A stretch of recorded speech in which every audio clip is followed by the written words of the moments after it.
Hoje é quinta-feira, né? Dia 2 de novembro. Dia de finados. E eu venho aqui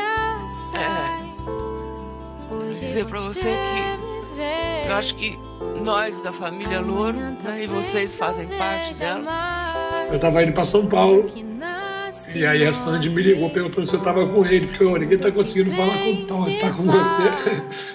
Aí eu falei, não. Estamos de luto. Porque o Louro,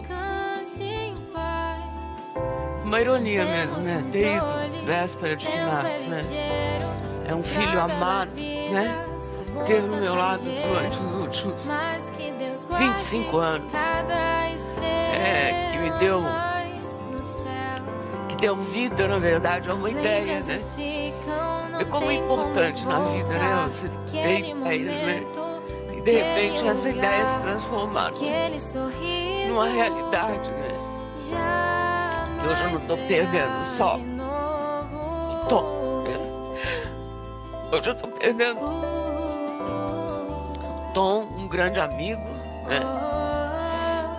Um menino que a gente nunca discutiu, nunca brigou, né?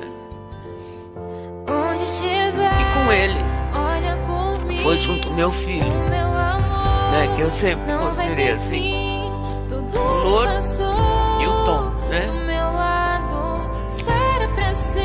Eu levantei agora de manhã e fiquei pensando, né?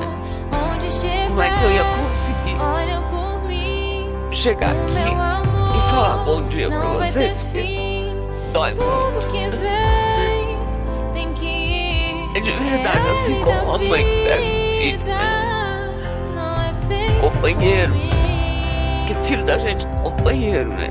Que tá junto, que você viu nascer. E ele era isso, né?